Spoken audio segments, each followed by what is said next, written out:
Dito po ulit mga kaibigan sa labas. Galing ako doon sa bangko na tinignan ko kung open na siya. Sa ng ala is open na. Kasi para hindi na ako magpunta doon sa bukas sa ibang lugar. Kasi kailangan ko bayaran yung may ano daw, may balance daw sa bahay ko yung bayaran, kaya naglagay na ako ng pera doon sa account ko, dinagdagan ko yung laman para kahit kukuha sila hindi na mag zero balance ang account. Kasi hindi ako naglalagay ng maraming pera sa account ko. Kasi iniiwasan ko yung hindi natin alam ang mga pangyayari kahit sa bangko yan. Kasi hindi natin alam ang mga tao, mga masama. Minsan kahit sa bangko, kapag marunong sila kumulikot, yung mga, hindi naman yung taga-bangko ang tinutukoy ko, pero yung mga ibang tao masasama na gusto kumuha ng pera sa bangko. At saka nangyayari naman yun, pero hindi naman palagi. Kaya iniiwasan ko yung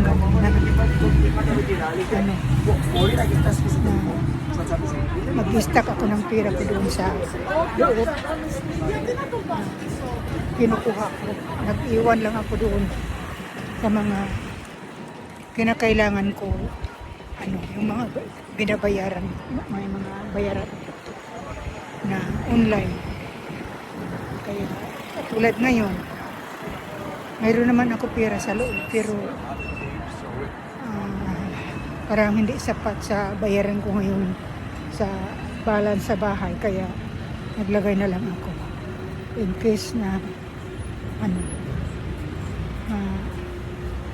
kukuha sila, nakaano na ako, may hinihulog na ako doon para pangbayad ko, diba mga kaibigan? May sinilip pa ako dito sa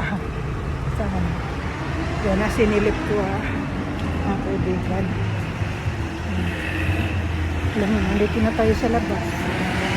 Kailangan ulitin na natin yung pagbabas, yung mga natin, kung ano ang makikita natin sa mata.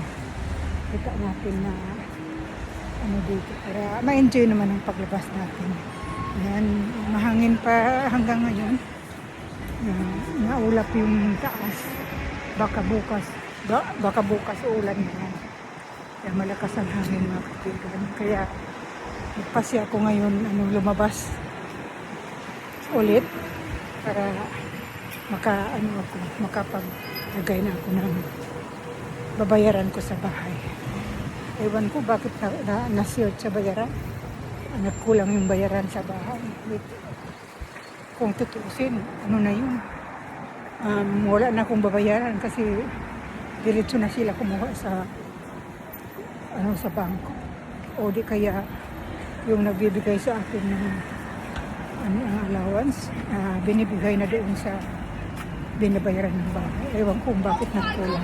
Pero okay lang yun. At least nandoon na ang pera sa loob na balance na babayaran ko na nandun, wala na problema. Okay na yun. Kasi pinausap ko na kanina yung office na nagbigay sa akin ng message. Sabi nila hanggang next week na hintay nila. Wala naman problema daw. Kasi sabi ko sa bangko ko dito, branch ng bangko ko dito, na temporary close. Kaya pinuntahan ko ngayon, tinignan ko kung okay na siya. So, okay na siya na kaya nakabigay na ako doon. Yan para mga kaibigan. Kaunting tiis lang. Kaya nagpapasalamat ako sa tumulong sa akin kahit pa paano. Natulungan ako. Tulungan ako kahit paano. Hindi na ako masyadong malakihan sa bayaran. At may bahay na ako mag-isa. Mag-isa na lang ako sa bahay. Na kahit anong gusto kong kainin o lutuin, makapagluto na ako ng gusto ko. Kaya yan mga kaibigan ang masasabi ko. Kasi dati nakatira lang ako sa amo na tinuring ako pamilya. Tapos ay nahirapan naman ako doon sa mga pagkain dahil hindi sila kumakain ng isda. So hindi ako makapagluto ng isda kasi hindi sila kumakain. Alang-alang na pagluto ako ng isda doon na hindi naman nila kinakain. Parang obvious naman yun. Kaya tiniis ko na lang ng ilang taon na bumibili lang ako sa labas ng mga puro microwave na lang kasi wala na akong chance na magluto sa bahay kasi pagdating ko sobrang pagod na ako sa pag-uwi ko dahil ang layo-layo ng nilalakad ko hanggang makauwi ako ng bahay. Tapos pagdating ko doon, pagod na ako hanggang pag-akit ko ng bahay. Doon ako sa kwarto ko. Hindi na ako makalabas ulit. Magpahinga na ako dahil sa kapaguran ko sa paglalako. Yun na lang ang ibababa ko kapag okay na ako. Pagbaba na ako sa kusina na microwave sa mga binili ko. Kaya sa how many years ako tumira doon, nagkaroon ako ng problema. Nagkasakit ako.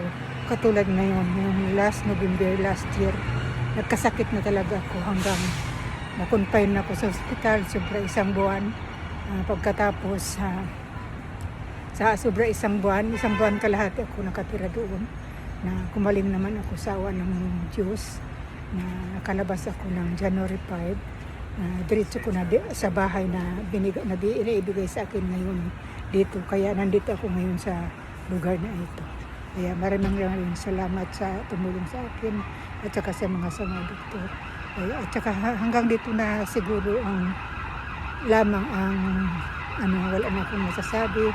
See you next time.